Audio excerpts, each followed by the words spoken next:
D students, good morning. Anandam की इस class में हम आनंदम प्रोजेक्ट रिपोर्ट पर बात करेंगे और मैंने इस रिपोर्ट को बहुत ही कॉम्प्रिहेंसिव या बहुत व्यापक रूप से बनाया है। तो आप अपने टॉपिक के अकॉर्डिंग चेंजेस कर कर इससे मदद ले सकते हैं। ये आपको एक गाइडेंस देगी कि किस तरह से आपको अपना रिपोर्ट प्रेजेंट करना है। आनंदम के मार्क्स या फिर ग्रेडिंग कैसे होगा, इसके लिए मेरे 2 प्रीवियस वीडियोज़ को आप देख सकते हैं। यहाँ पर मैं आपको फिर से बताना चाहूँगी, आनंदम की एक्टिविटीज़ में व्यक्तिगत गतिविधियों में आप डायरी में लिखते हैं और सामूहिक गतिविधियाँ आपको अपनी प्रोजेक्ट रिपोर्ट में लिखनी है। और प्राइवेट स्टूडेंट्स को डायरी नहीं लिखनी है, लेकिन उनको परियोजना की रूपरेखा और प्रोजेक्ट रिपोर्ट प्रस्तुत करनी है। फिर से हम आनंदम की गतिविधियों के मार्क्स को देख लेते हैं।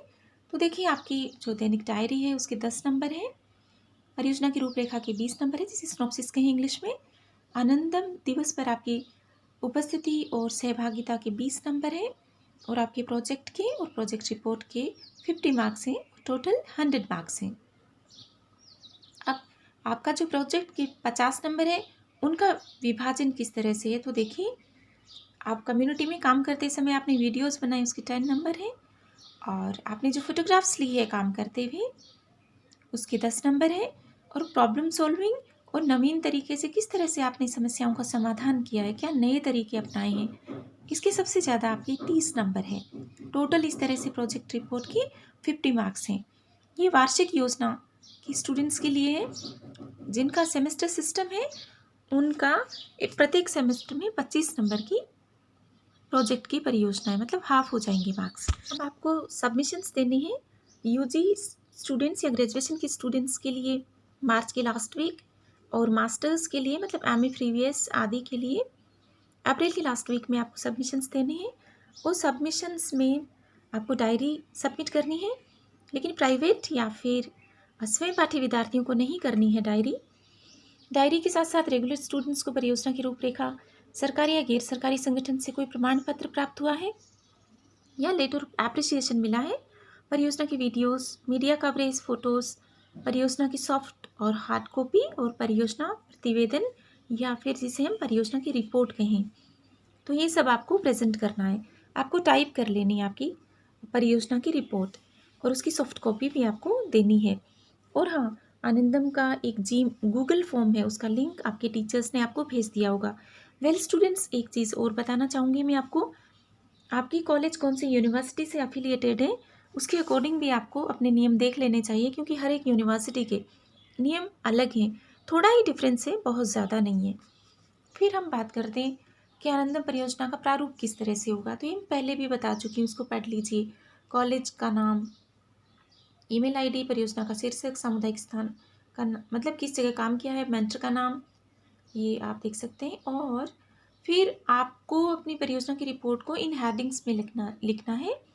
प्रस्तावना, आभार, अध्याय योजना, चैप्टराइजेशन किस तरह से करेंगे। तो आगे हमने इन्हीं हेडिंग के आधार पर चैप्टराइजेशन किया है। आप वीडियो को पॉज कर इसे फिर से पढ़ सकते हैं। तो आपका भी जो भी टॉपिक हो, आप इन हेडिंग्स के अकॉर्डिंग ही करेंगे। और ये हमारे पास फॉर्मेट कॉलेज डायरेक्टोरेट से आया है, आगे से आया है, तो आपको इसी को फॉलो करना है। तो आप अपनी प्रोजेक्ट रिपोर्ट को अच्छे से आप प्रिंट करवाइए, और फाइल के रूप में आप उसे आपके टीचर या मेंटर या आपकी कॉलेज की तरफ से जो भी आपको निर्देश है, उनका पालन करते हुए उसी तारीख को आपको सबमिट करवाना है। प्रत्येक कॉलेज का ये अलग डेट हो सकता है अपने हिसाब से। फिर आप इंग्लिश में मैंने दे दिया है, तो आप इंग्लिश में देख लीजिए।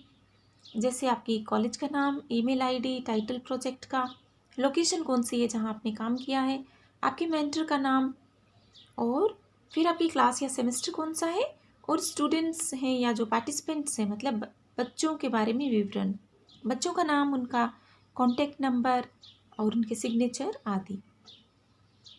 प्रोजेक्ट रिपोर्ट है वो इस तरह से बनेगी, जैसे हिंदी में था पहले, अब इंग्लिश में।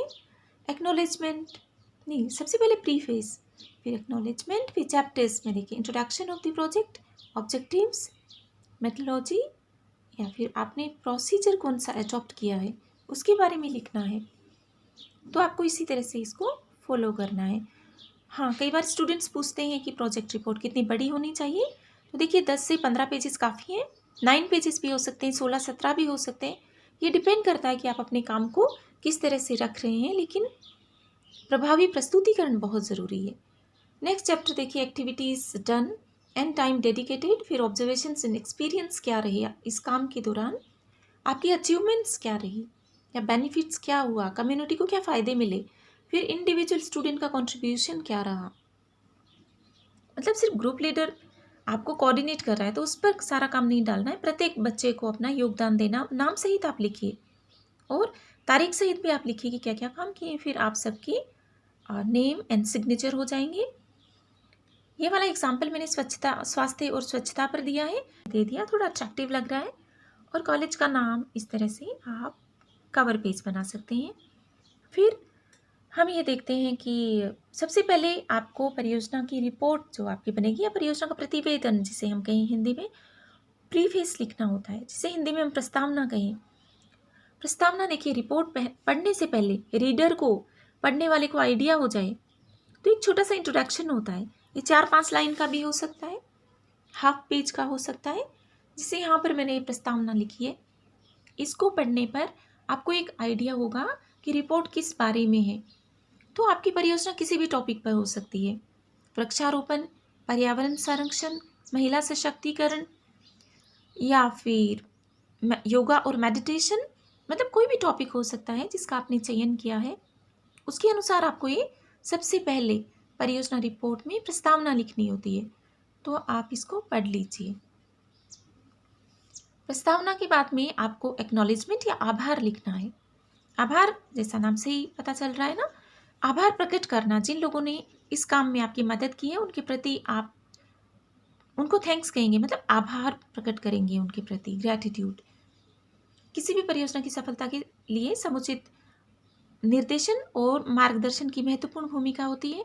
तो जैसे आपके टीचर मेंटर या आपकी कॉलेज के प्रिंसिपल, दूसरे टीचर्स भी हो सकते हैं, आपके सहपाठी मित्र, या फिर कम्युनिटी में जिन लोगों ने आपको डेटा दिया, काम में सहयोग किया, विशेषज्ञ की मदद ली हो आपने, तो उनका नाम आप लिख सकते हैं। माता पिता का, परिवार का आभार प्रकट कर सकते हैं। फिर अध्याय व्यवस्था या चैप्टराइजेशन किस तरह से होगा। पहला चैप्टर, परियोजना का परिचय। अब देखिए, कई बार परियोजना का परिचय और परियोजना का उद्देश्य एक ही चैप्टर कर देते हैं स्टूडेंट्स, इट्स ऑल राइट, लेकिन आप इस तरह से भी लिख सकते हैं। तो इसमें लचीलापन है, कोई ऐसे रिजिड नहीं है कि यही करना है। आप अपने टीचर्स के अकॉर्डिंग आप कीजिए, क्योंकि हर एक मेंटर का देखिए अलग होता है, टीचर्स का अलग अलग एक तरीका होता है, तो वो फॉलो कीजिए आप, आपकी कॉलेज का। परिचय, उद्देश्य, अपनाई गई कार्यप्रणाली, गतिविधियों का विवरण, सामाजिक संवाद आपने जो किया उसका, और फिर आपके अनुभव क्या रहे। तो ये हम पहले भी बात कर चुके हैं, उसी फॉर्मेट को हमने फॉलो किया है। अब यहाँ पर देखिए, परियोजना का हमने परिचय दे दिया है। सबसे पहले आपको आनंदम विषय के बारे में 2-3 आप लाइन लिख सकते हैं। आप इसको एक्सपेंड भी कर सकते हैं, मतलब आप इसको विस्तृत कर सकते हैं। वीडियो में इतना पॉसिबल नहीं इतना लिखना। फिर आप अपने टॉपिक के बारे में लिखेंगे कि आपने इसका चयन क्यों किया है, तो वो लिख दीजिए। फिर आपके ग्रुप लीडर का नाम यहाँ मैंने डॉट डॉट कर दिया है, और आपके ग्रुप में जो स्टूडेंट्स हैं उनके आप नाम लिखिए, उनकी क्लास लिखिए। और फिर आपकी जो परियोजना है उसका परिचय दे दीजिए। जैसे इस परियोजना में कोविड के टाइम में स्वास्थ्य और स्वच्छता पर स्टूडेंट्स ने काम करने का सोचा है, तो आपका जो भी टॉपिक है आप उसके विषय में लिखिए। स्टूडेंट्स वैज्ञानिक एवं व्यवहारिक रूप से कार्य योजना बनाकर लोगों को शिक्षित और जागरूक करना चाहते हैं कि कोविड टाइम्स में स्वस्थ रहने के लिए हाइजीन कितना इम्पॉर्टेंट है, स्वच्छता और सफाई। तो उन्होंने विभिन्न प्रकार की गतिविधियां की है, तो उनको आप डिस्क्रिप्शन दीजिए। फिर परियोजना के उद्देश्य, ये अलग से चैप्टर हो सकता है या फिर इंट्रोडक्शन में भी इसको आप शामिल कर सकते हैं। जैसे यहाँ 6 ऑब्जेक्टिव्स लिखे हैं हमने, आप 3-4 लिख सकते हैं। आपके प्रोजेक्ट की कार्य की प्रकृति पर ये सब निर्भर करता है, लेकिन इन उद्देश्यों के आधार पर ही आप आगे समुदाय में जाकर काम करेंगे। फिर परियोजना का चिन्हित क्षेत्र कौन सा है, मतलब आपको एक एरिया तो डिसाइड करना होगा। बहुत बड़े एरिया में आप काम नहीं कर सकते, क्योंकि देखिए आप स्टूडेंट्स भी कम हैं, वक्त भी कम है, उस हिसाब से इसमें आपका गांव या आपका सिटी कौन सी ज़िले में है, उसकी भौगोलिक स्थिति, मतलब वो रेगिस्तानी जगह है या फिर किस प्रकार की वहाँ इकोलॉजी है, जनसंख्या, कितने स्कूल अस्पताल हैं वहाँ पर, स्वच्छता की क्या सुविधाएं हैं। तो इन सब के बारे में आप गांव का परिचय दे सकते हैं, सरपंच कौन है आदि। शहर है तो शहर का, फिर अपना ही कार्य प्रणाली प्रक्रिया का विवरण, मतलब किस तरह से आपने काम किया है।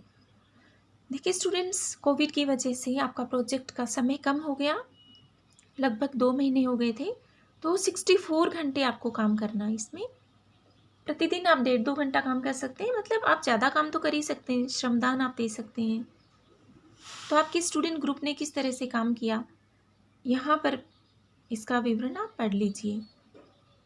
कई बार डायरी के लिए भी स्टूडेंट्स पूछते हैं कि कितनी एंट्रीज होनी चाहिए, तो मिनिमम 32 एंड मैक्सिमम 80 एंट्रीज।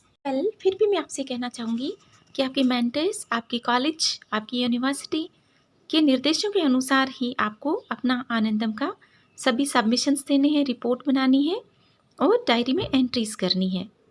इस प्रोजेक्ट रिपोर्ट में मैंने आपके लिए काफ़ी एक्टिविटीज़ लिख दी हैं, ज़रूरी नहीं आप इतना करें, तो देख लीजिएगा। मुझे लगा कि ज़्यादा से ज़्यादा मैं आपको बताऊं, इनमें से कुछ कामों को आप कर सकते हैं और तारीख सहित और स्टूडेंट्स के नाम सहित कीजिएगा जब आपने वो काम किए थे। देखिए रिपोर्ट हमेशा काम करने के बाद हम लिखते हैं, तो आपने कौन सी डेट को किया ये तो आप ही मेंशन करेंगे। तो जैसा हम बात कर चुके हैं कि 64 आवर्स का आपका ये प्रोजेक्ट रिपोर्ट होना चाहिए, लेकिन स्वैच्छिक रूप से वॉलंटियरली आप ज़्यादा काम भी कर सकते हैं। तारीख और टाइम आप इसमें डाल सकते हैं। स्टिल आप अपने टीचर मेंटर की गाइडेंस में आप काम कीजिए और आपकी कॉलेज के निर्देशों के अनुसार। फिर परियोजना के दौरान आपने कम्युनिटी से जो संवाद किया उसके बारे में लिखिए। लोगों से आप मिले, उनसे बात की, कैसा अनुभव हुआ आपको। महिलाओं बच्चों से बात की, उन्हें नई जानकारी दी, तो लोगों को अच्छा भी लगता है, उन्हें नई नई जब आप जानकारी देते हैं कई बार, लेकिन वो विरोध भी करते हैं। जैसे अभी देखिए कोविड के टाइम में वैक्सीनेशन के प्रति लोगों में बहुत आशंकाएं हैं, तो इस तरह की आशंका आपके सामने वो प्रकट करते हैं कि पुरानी आदतों को बदलना बहुत मुश्किल होता है। आपने कौन से काम किए ये लिखिएगा आप। जैसे पोस्टर प्रदर्शन, मास्क वितरण, आप मास्क सिले आपने, आपके ग्रुप में से कुछ स्टूडेंट्स को स्टिचिंग आती थी। फिर उनमें जैसा हमने बात की, लोगों में रेजिस्टेंस भी था, मतलब वो चेंज को, किसी भी बदलाव को हम जल्दी से स्वीकार नहीं करते हैं। तो इस तरह की चुनौतियाँ आपने महसूस की, आप उनको लिखिए। या लोगों ने, रेस्पोंडेंट्स ने मतलब आपको वक्त नहीं दिया, काम में बिजी थे, जो आपने महसूस किया वो लिखिए।